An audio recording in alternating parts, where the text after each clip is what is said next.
Ezekiel Michael Sandika et je vous souhaite la bienvenue à votre émission Change ton atmosphère.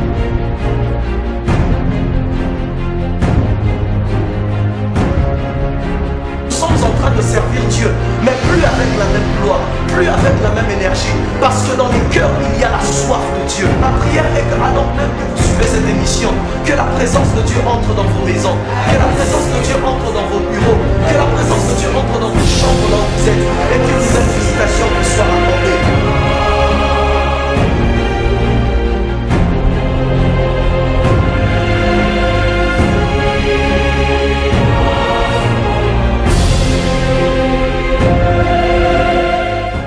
Père, merci pour ce nouveau temps que tu nous donnes, ce nouveau numéro que tu nous permets de réaliser. Éternel Dieu des armées, exauce ma prière et entends le son de ma voix alors que je te prie. Laisse que ce numéro soit une bénédiction pour quelqu'un et apporte une nouvelle vague de grâce, une nouvelle vague de bouleversement, une nouvelle vague de transformation, pas simplement dans les vies personnelles de personnes, mais dans l'église tout entière. Dans le nom de Jésus, nous scellons ces choses. Laisse que l'atmosphère prophétique soit ouverte, même dans les maisons et dans les voitures de ceux qui nous suivent. Laisse que tu fasses quelque chose de nouveau. Au nom puissant de Jésus-Christ. Amen. Alors, bienvenue à ce nouveau numéro de votre émission Change ton atmosphère. C'est le prophète Ezekiel Michael Sankinka, votre serviteur. Alors, ce soir, j'ai un invité particulier qui est avec moi. Il vient de très loin, il n'est pas ici à Bukavu, il vient de Kinshasa. Il est arrivé à quelque temps et nous avons voulu le recevoir aussi ici sur ce plateau pour que vous aussi vous bénéficiez de cette grâce que le Seigneur a répandue sur lui. C'est un prophète, c'est un adorateur, c'est un compositeur. Il est président et visionnaire du MAS, ministère des appelés à la sanctification, et de USG, qui est uni pour sauver sa génération. Je suis avec lui sur le plateau de ce soir et nous serons bénis par sa présence. Je parle ici du prophète Marcosa. Bonjour prophète. Bonjour prophète. Comment vous allez? Nous allons bien par la grâce de Dieu vous-même. Très bien. Comment avez-vous trouvé la ville de Bukavu? La ville de Bukavu, super, le climat. Et surtout je me suis rendu compte que c'est vraiment comme Kinshasa en quelque sorte. Ok. Nous rendons grâce au Seigneur et nous voyons le travail, nous voyons tout ce qui se passe. En tout cas, gloire soit rendue au Seigneur pour tout ce qui s'est passé à Bukavu. Gloire au Seigneur. Alors prophète, déjà que nous sommes très honorés de vous avoir ici à Bukavu, nous reconnaissons votre grâce. À Kinshasa, vous avez un impact qui ne peut passer sous silence. Et ce soir, alors que nous vous avons avec nous sur le plateau, nous aimerions discuter ensemble un peu d'un sujet qui est l'église, les défis de l'église. Les défis de l'église en général. Que pouvez-vous dire sur l'église en quelques mots? L'église est une méthode de Dieu placée sur terre pour répondre à certains besoins de la nation et de famille. Oh mon Dieu. Oui, l'église c'est le centre même du message de Dieu pour le monde et pour tout ce qui l'entoure. Je dirais que l'église est le plan de Dieu justement pour regagner ceux qui sont très loin de lui. C'est tout ce que je peux dire sur l'église pour le moment. Amen. Alors je vous assure, ce numéro sera très particulier. Ne changez surtout pas, restez avec nous sur le plateau et le Seigneur va vous faire du bien.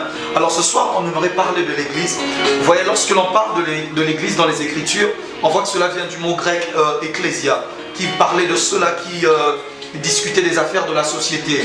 C'était ceux qui s'asseyaient aux portes de la ville, parlant de ce qui se passait dans la société, de ce que le Seigneur accomplissait au milieu de la société. Il décidait au fait, pas simplement parler, mais il décidait de ce qui devait avoir lieu au milieu de la société.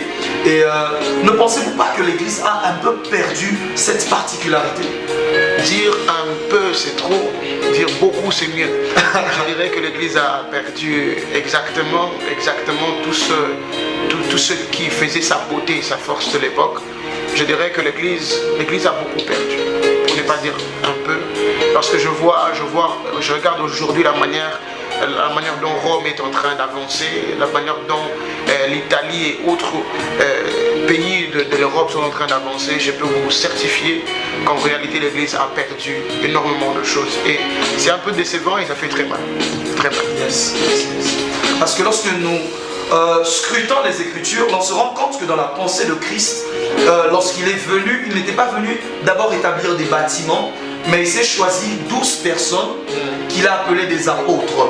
Et le mot apôtre vient de apostolos. Apostolos qui voulait dire simplement envoyé. Il avait pris cela de ce qui se passait à Rome à l'époque, dans l'Empire romain, lorsque Rome était en train de conquérir des nations.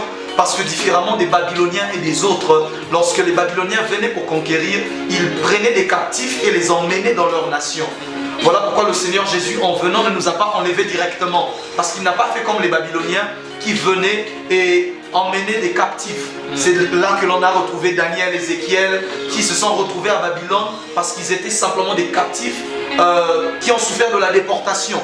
Exact. Mais les Romains étaient venus avec une nouvelle méthode, celle d'envoyer des apôtres, des gens qui emmenaient plutôt Rome dans le lieu où ils étaient envoyés. C'était ça la différence. C'est que eux, ils étaient chargés d'inculquer au peuple vers qui ils étaient envoyés la mentalité du royaume, la mentalité de l'empereur, la vie de Rome devait être inculquée à la nation vers la nation à laquelle ils étaient envoyés.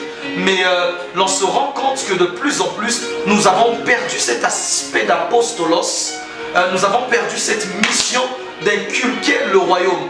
Mais nous sommes plus entrés dans le besoin d'être rapidement enlevés. C'est vrai, je crois que l'enlèvement n'est pas mauvais. Nous attendons cela, nous prophétisons cela. Le Seigneur Jésus est en train effectivement de revenir.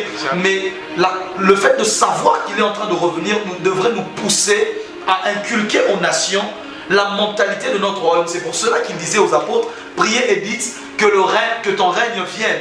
Parce que c'était ça à l'époque. On disait que le règne de César, que le règne de l'empereur s'établisse dans le nouveau territoire dans lequel ils étaient envoyés. Que pensez-vous un peu de tout ça? Je suis heureux parce que vous avez déjà fait la grande majorité, la grande part.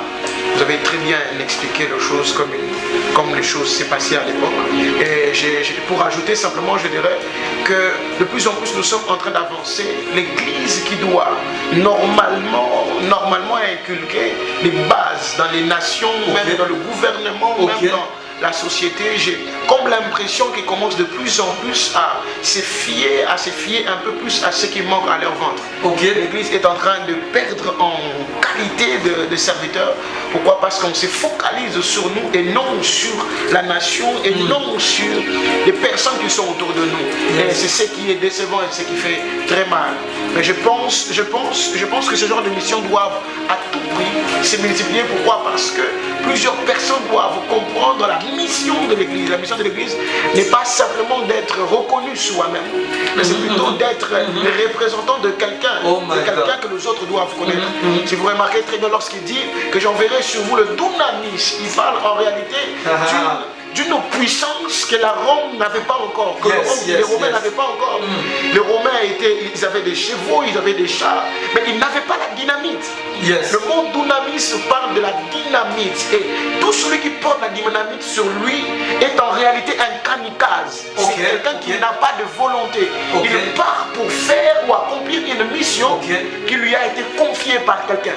Donc il se dit non, je crois en Dieu, c'est comme nos autres frères, et ils se disent non, je n'ai pas de volonté, simplement un tel. Donc lorsqu'il arrive sur place, il se bombarde de soi-même. Et Christ, en parlant de l'Église, ou en parlant même des apôtres, en leur donnant le Saint-Esprit, il leur disait, je vous ai donné une puissance qui dépasse de loin la capacité romaine pour vaincre le combat. Si les autres sont des kamikazes physiques, nous sommes des kamikazes spirituels.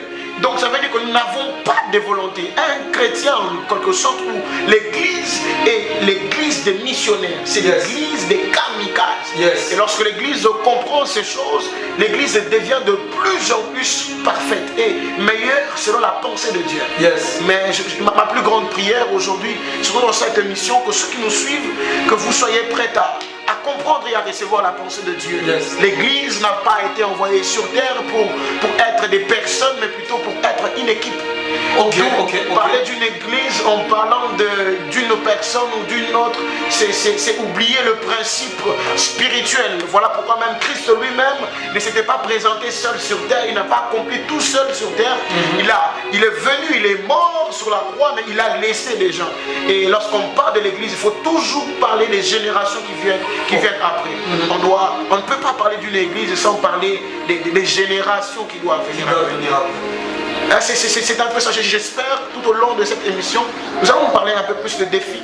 Des défis et surtout sur comment le Seigneur utilise certaines personnes dans une saison pour relever les défis. Ne pensez-vous pas qu'il y a un défi lié aussi à l'unité dans l'église? Parce que vous avez dit, en parlant de l'église, on ne parle pas de l'individualisme, mais plutôt d'une équipe, d'un corps au fait. Exact. Mais si le corps est donc séparé, si la main est loin de l'œil, si la main est loin de la bouche, si les 5 ministères ne savent pas se mettre ensemble, alors l'église perd une certaine force et une certaine puissance qu'elle devait normalement posséder. Exact. En cette saison, je crois fermement que le Seigneur a besoin de nous voir dans une certaine cohésion.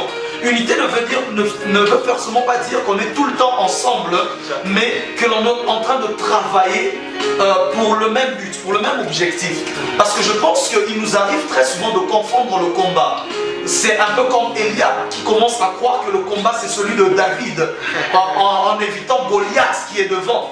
Parce que je crois que notre manque d'unité et les combats qu'il y a parfois entre nous révèlent simplement notre faiblesse face à Goliath. C'est à cause de notre incapacité de vaincre Goliath que l'on commence à s'attaquer au petit David qui est en train de venir. Mais il y a un défi d'unité en cette saison dans l'église. Mais est-ce que l'unité est-elle possible dans l'église? Je dirais que oui. Je dirais que oui. Seulement si nous sommes tous conduits par le même esprit. Yes. Aujourd'hui, plusieurs, je ne parlerai en tout cas jamais, et surtout pas sur ces plateaux de faux. Simplement, il y a énormément de personnes qui ne sont pas, qui ne sont pas en cohésion avec certaines personnes. Pourquoi? Parce qu'ils disent ceci, ils disent cela. Et c'est vrai que l'unité est possible, cependant, il y a beaucoup de problèmes au niveau de la doctrine. Au niveau des doctrines. Les apôtres nous précisent que ceux qui viendront nous enseigner d'autres doctrines que ceux qu'eux ils ont laissés, ils sont à la terre, ils sont morts. Cependant, il y a un certain problème, il y a plusieurs problèmes, je dirais. Il y a plusieurs problèmes de doctrine. Et si l'Église marche en communion spirituelle, je pense que l'unité est possible. Et être capable de se mettre à la place de l'autre avant de l'attaquer peut aussi vous permettre de le comprendre et de l'aider pour l'amélioration et encore pour la sécurité, pour l'unité de l'Église. Aujourd'hui, on peut passer très facilement sur les émissions pour critiquer celui qui fait mal de choses, même lorsqu'il est dans le vrai. On les critique très facilement et c'est ce qui est désastreux. Mais la plus grande prière est que le Saint-Esprit, Saint-Esprit qui nous a été envoyé sur terre, soit celui qui nous enseigne, qu'il rencontre plusieurs. Ma plus grande prière est que le Seigneur rencontre encore certains. Plusieurs ont commencé avec le Seigneur et durant le parcours, à cause du fait d'entendre tout le monde, ils ont oublié d'entendre même Dieu lui-même. Je ne refuse pas qu'il faut entendre Jétro et j'ai toujours encouragé le principe que Jétro est très important pour notre propre survie. Cependant, entendre Dieu est plus important qu'entendre Jétro. Entendre Dieu est plus important qu'entendre Jétro. Mais ma plus grande prière est que le Seigneur nous donne des personnes qui seront capables de se comprendre, de se souvenir. Sans la bouche, la main n'est pas importante. Sans la main, la bouche n'est pas importante. Pourquoi? Parce que la bouche doit manger. Mais pour que la bouche mange, elle a besoin d'une main. Et pour que la main puisse avoir et faire très bien le mouvement, il faut que la bouche se nourrisse. Et je dirais que l'estomac, on ne voit peut-être pas l'estomac, mais elle fait un travail à l'intérieur. Et nous avons un certain problème aussi, c'est que les intercesseurs qui doivent être à l'intérieur veulent à tout prix paraître à l'extérieur. Oh mon Dieu. Je pense que lorsque chacun connaîtra son importance, saura sa vision, saura ce pourquoi nous avons été, chacun a été appelé, je pense que le problème sera réglé. On ne peut pas tous être prophètes. On ne peut pas aussi tous être des apôtres. Cependant, chacun, malgré sa particularité, nous pouvons tous gagner les âmes et les édifier. Yes. Je pense très bien que chacun doit simplement savoir ce à quoi nous sommes appelés. Je suis appelé à quoi? Les gens vous peuvent dire à la bouche ou à la tête, aujourd'hui je ne vais pas marcher. La tête dira, mais tu obéis à ma voix. C'est vrai que les cellules commandent aux pieds de bouger. Mais si les pieds ont de sérieux problèmes, sont malades, il est normal que les pieds ne puissent pas marcher.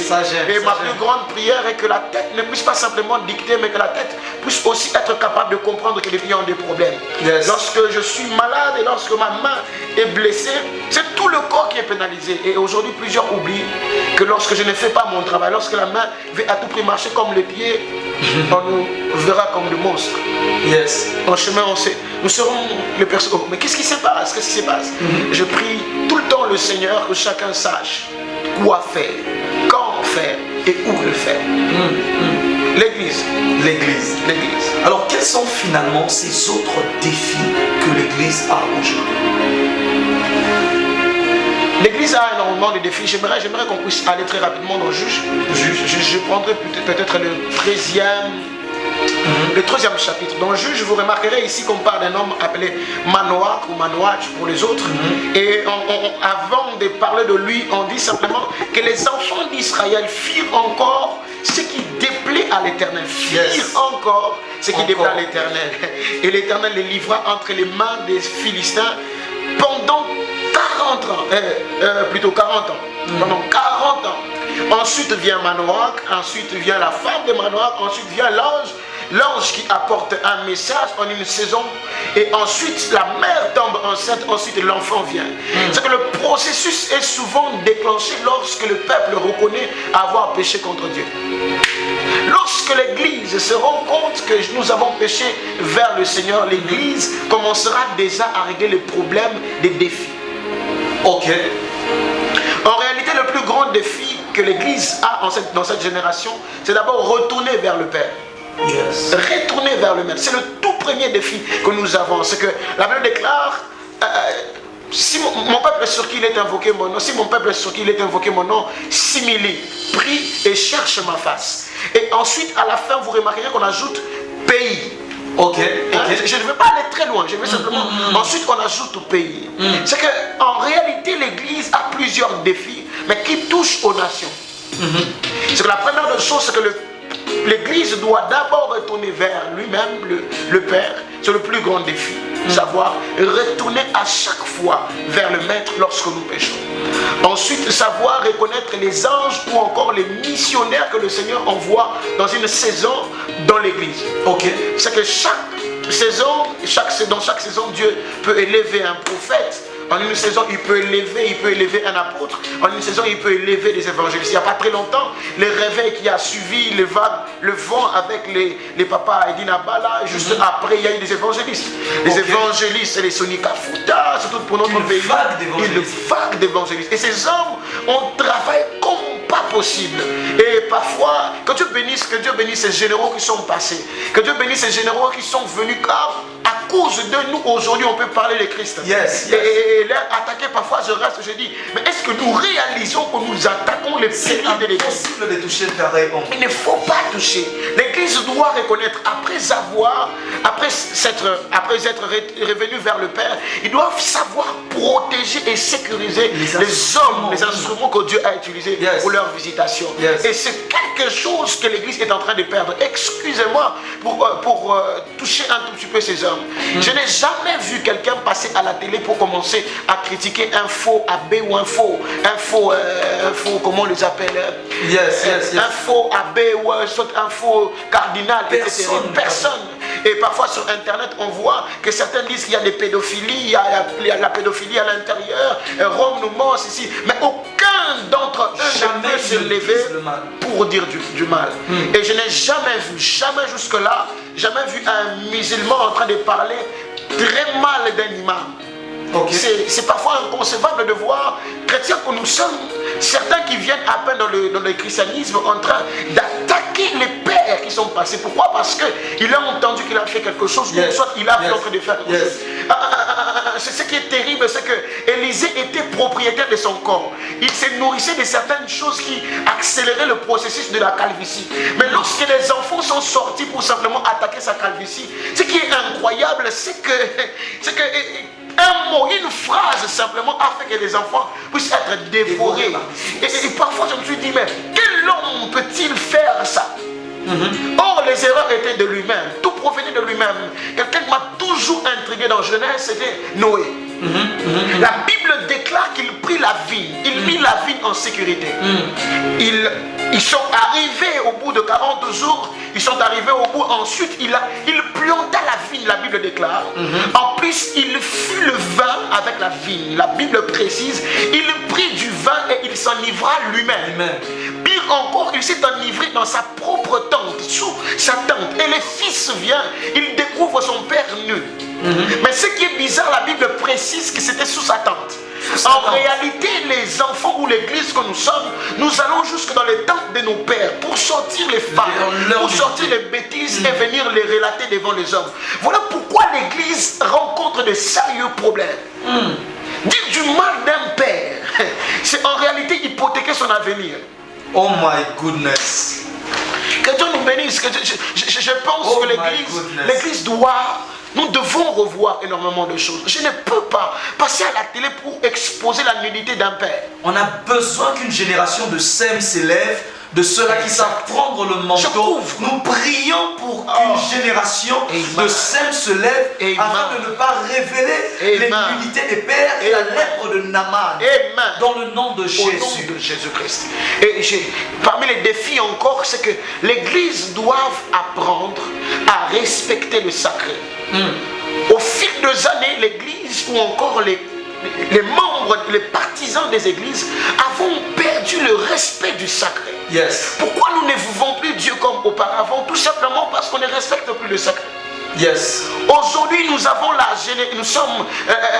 des hommes, ceux qui sont en train de gouverner par exemple, qui oublient qu'être loin par Samuel, avoir vu comment Samuel travaille ne veut pas dire avoir l'autorisation de faire ce que Samuel fait. Et au fil des années, beaucoup des hommes se sont levés, ils ont été des ministres, ils ont été de ceci, mais ils ont détruit l'église par des moyens ou parce qu'ils ont de l'argent, ils ont voulu faire certaines choses. David, serviteur du Seigneur, homme selon le cœur du Père, n'a pas pu construire le temple pour le Seigneur. Ce n'est pas parce que Dieu t'a établi roi que tu as l'autorisation de construire pour lui le temple. L'église doit reconnaître le sacré. Nous devons respecter le sacré. Aujourd'hui, un homme de Dieu, parce qu'il a gaffé devant toi et parce que lorsqu'il t'emmène le message, il te dit, en sortant, on va te donner l'argent de transport. Je ne prophétise pas parce que tu as l'argent à me donner. Non. Je prophétise parce que quelqu'un m'a envoyé. Si tu me donnes, tu ne me bénis pas, tu contribues à ma bénédiction. En réalité, c'est l'Éternel qui bénit, ce n'est pas l'homme. Et au fil des années, les riches ou encore ceux qui ont dirigé les pays se sont crus être plus puissants que l'église, plus puissants que le sacré. Et même les chrétiens commençaient à s'habituer avec le sacré. C'est là qu'on a eu un problème avec ce que j'appelle les fils de Kéhat. Parce que Moïse avait donné aux fils de Kéhat la responsabilité des choses saintes. Et à cause de leur proximité avec les choses saintes, l'habitude de les manipuler, ils ont commencé à croire qu'ils pouvaient être aussi comme Moïse. C'est là qu'il y a eu Corée, Dathan et Abiram. Ils étaient tous des fils de Kéhat. Vous voyez qu'ils n'étaient pas des porteurs comme les fils de Merari et les autres qui portaient simplement le bois. Non, mais ils avaient la responsabilité des choses saintes et leur proximité avec les choses sacrées ont cru qu'ils pouvaient faire ce que Moïse faisait. Ils ont cru qu'ils pouvaient faire ce que Aaron faisait. Et on a besoin que les fils de Kéhat reprennent la considération des choses sacrées. Ce n'est pas notre proximité avec le sacré qui nous donne la place de nos pères. Ce n'est pas notre proximité avec le prophète qui nous fait devenir prophète. Ce n'est pas notre proximité avec nos pasteurs qui fait en sorte que tu peux commencer à dire du mal de ton pasteur. Ce n'est pas parce que tu ris avec lui. Il faut garder cette intégrité parce que lorsque l'on sera dans la tente d'assignation, c'est la verge d'Aaron qui va fleurir. Et le sol ne s'ouvre que sur les fils de Corée. Corée, Dathan et Abiram. Et c'est ça le danger d'être un fils de Kéat, d'être proche des choses sacrées. Voilà pourquoi vous allez voir que les rébellions ne viennent jamais par les protocoles. Généralement des fils qui sont proches. Et en parlant de ça, je me suis vu en train de voir un tout petit peu la scène. J'ai voulu revoir la scène qui s'est passée entre Aaron et Marie et Moïse. Moïse emmène une loi qui lui a été confiée par le Seigneur. Mais Moïse lui-même fut parmi les premières personnes à aller à l'encontre de cette loi, plutôt. Il tombe avec une femme qui n'était pas censée avoir. Il ne devait pas sortir avec une femme une étrangère. Mais il tombe avec cette femme. Pire encore, ils ont eu des enfants.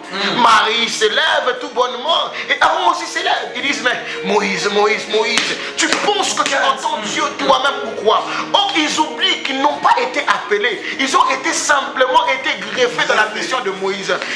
On t'a donné un lift. On t'a greffé, on t'a donné une portion. Ce n'est pas ta mission. C'est la mission de Aaron, tu oublies que Dieu n'était pas apparu.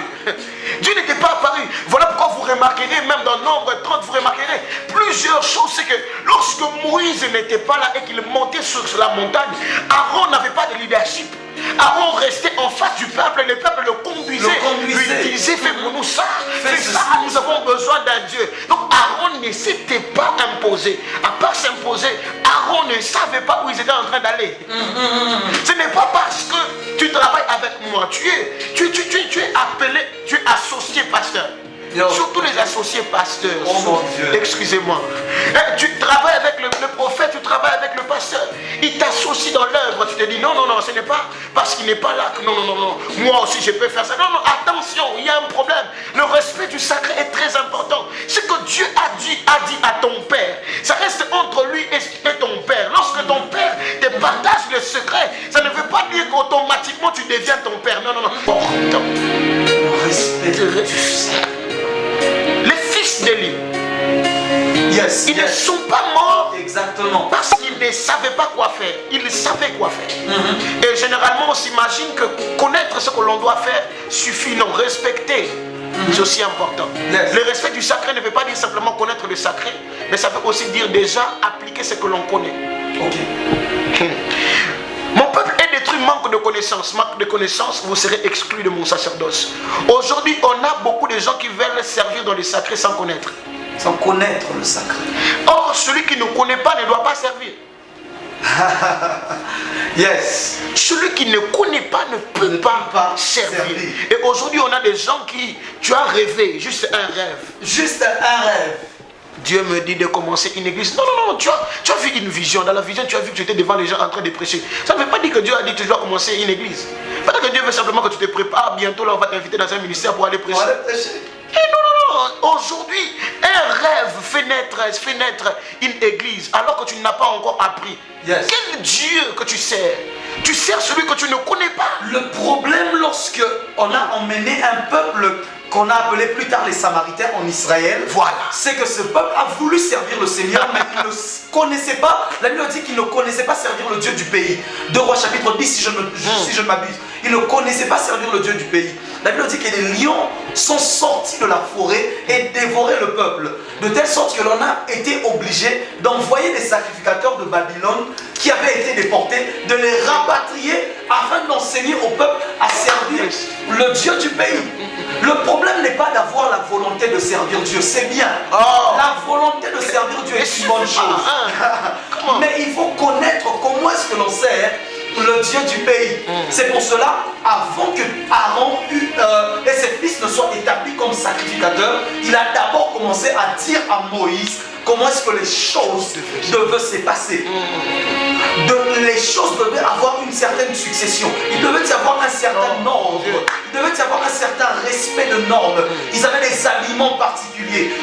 Voilà pourquoi il devait, avant de servir, il devait porter le vêtement, l'éphod, avant d'entrer. Voilà pourquoi lorsque Christ est parti, il a dit aux disciples, vous aussi, avant de servir, vous ne pouvez pas aller. Vous devez attendre que le revêtement d'en haut, l'éphod qui vous viendra d'en haut, le Saint-Esprit survenant sur vous, c'est alors que vous entrerez aussi dans le service et que vous... Oh mon Dieu, oh mon Dieu.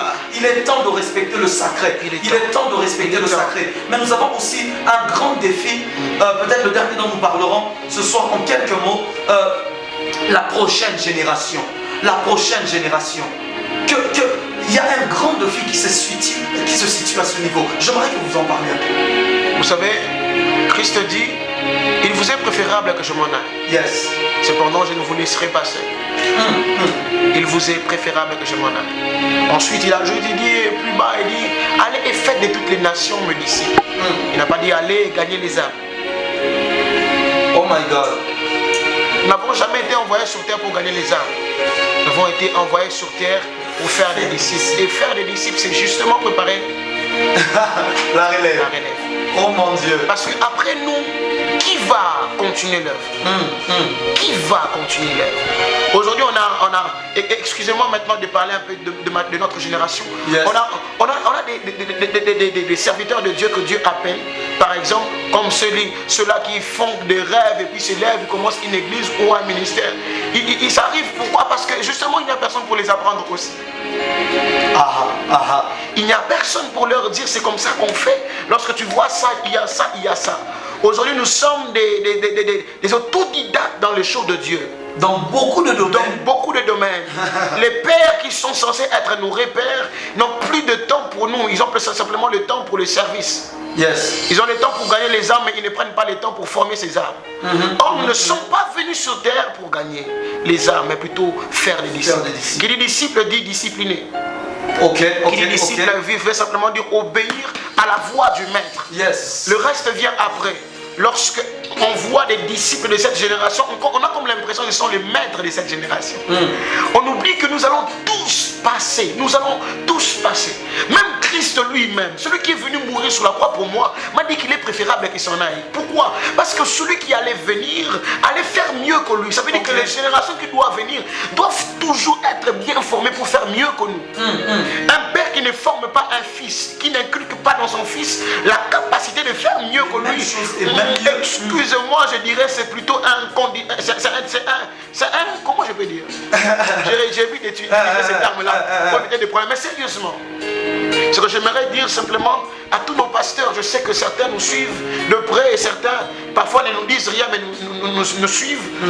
N'attendez pas à ce qu'on mette des bêtises. N'attendez pas à ce qu'on fasse. Nous avons besoin d'eux. Nous avons besoin de Josué et Caleb qui eux viennent d'Égypte.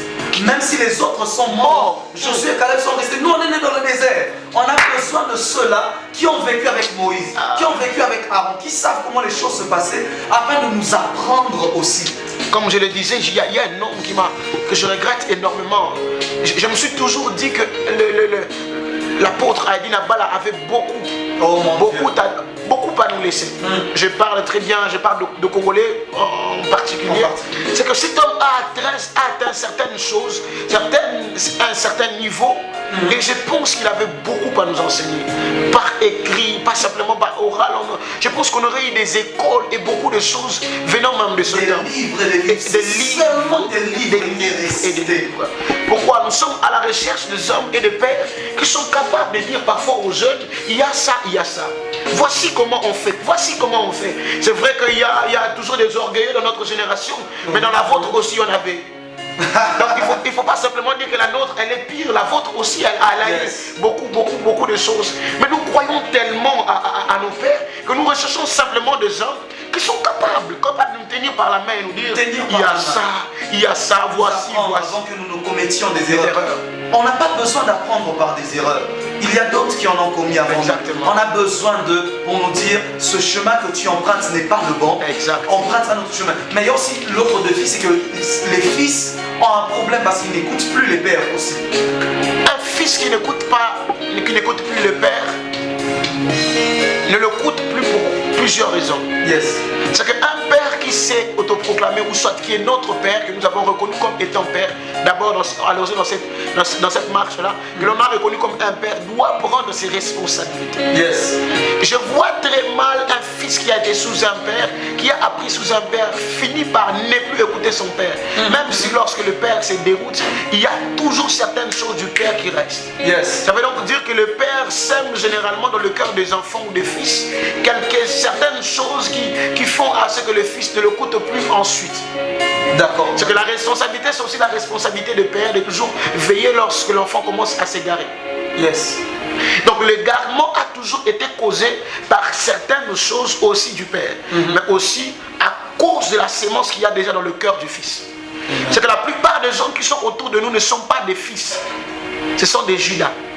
Oh mon Dieu. La plupart des temps, on s'imagine que Judas, on dit souvent les mauvaises compagnies corrompent souvent les bonnes mœurs, etc. Et parfois on dit vice-versa. Qui est un texte de Paul d'ailleurs. Mais souvent, ce que l'on ignore, c'est que Judas était à côté de Pierre. Judas était, on oublie, hein?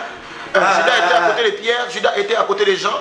Mais bizarrement, Jean et Pierre et les autres ne se sont jamais déroutés. Yes. Vous voyez un peu, première, deuxième des choses. Et aussi, on dit souvent aussi que les bonnes compagnies finissent par souvent aussi remporter la victoire sur les mauvaises compagnies.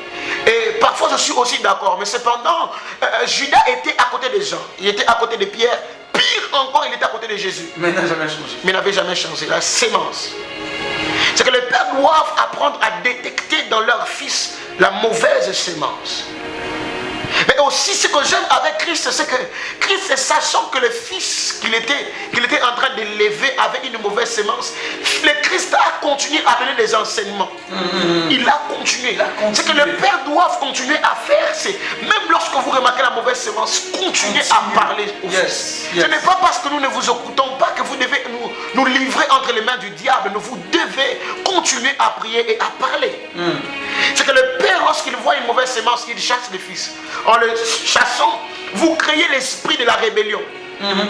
Vous semez l'esprit de la rébellion. Vous semez l'envie dans ses fils. Yes. Et le père des rébellions, ça a toujours été le diable. Et lorsque Dieu voit comme ça, Dieu peut commencer à les frapper. Et voilà pourquoi plusieurs se sont déroutés. Parce que le père ont chassé les fils qui ont commis des erreurs. Yes. Or, la première des choses, c'est appeler le fils. C'est parler au fils. Même s'il ne te reconnaît plus comme étant père, tu as toujours le droit de le parler. Je prie que Dieu, que le Seigneur passe par nos pères. Pour parler au fils, pour prier pour le fils, pour conseiller. Mais que les fils aient des oreilles de disciples afin d'écouter la voix du Père. De vous à moi. Et tant que jeune, c'est très dur de toujours parfois entendre. Yes. Ce n'est pas facile. C'est que parfois on a comme l'impression que le Père ne veut pas qu'on puisse exploser. Yes. Parfois on a comme l'impression que le Père ne reconnaît pas mes potentiels. Il faut toujours donc pour un père d'être conscient de cette part d'immaturité dans le fils. Et c'est exactement en fait ça sa mission, de l'élever à un autre niveau de responsabilité, de maturité. Exactement. Que le Seigneur soit béni. Amen. Nous sommes très heureux de vous avoir eu sur ce plateau. Amen. Et pendant simplement une minute, j'aimerais que vous nous dites quel est le message que vous pouvez donner à l'église de Bukavu en regardant la caméra et donner la pensée de Dieu en quelques secondes simplement sur l'église de Bukavu. L'église de Bukavu a beaucoup de problèmes depuis que je suis là. Je viens de Goma, j'ai vu certaines choses, j'ai vu certaines personnes. Mais arrivé à Bukavu, je me suis rendu compte qu'il y a un problème d'unité. Yes. Il y a un problème d'unité, un sérieux problème d'unité. Se méfier de l'un ou de l'autre ne fait pas de vous un bon. Penser que l'autre a des failles et savoir connaître les failles de l'autre ne veut pas dire que vous n'avez pas de failles. N'oubliez pas que ce que nous sommes en train de démontrer, c'est ce qui reste dans la tête des fils. C'est ce qui reste dans la tête des générations qui viennent. Est-ce réellement ça l'église que vous êtes en train de nous présenter? Entre certains pasteurs, j'ai remarqué, je me suis rendu compte que certains ne sont même pas capables de s'appeler. J'ai fait à peine quelques jours et je me suis rendu compte qu'il y a un sérieux problème d'unité.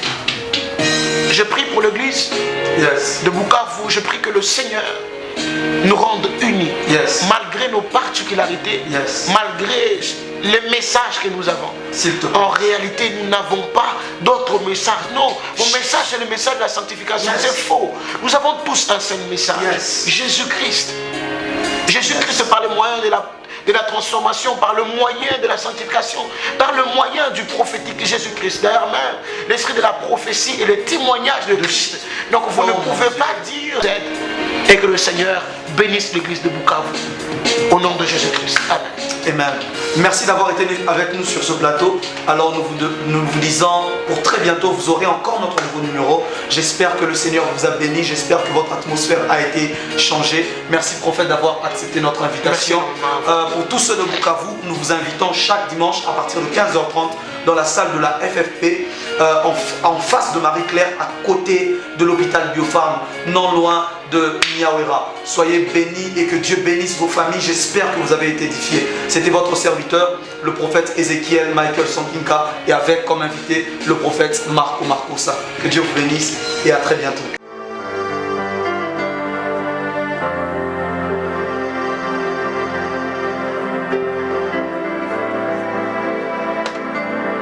Bonjour, c'est le prophète Ézéchiel Michael Sankinka et je vous souhaite la bienvenue à votre émission Change ton atmosphère.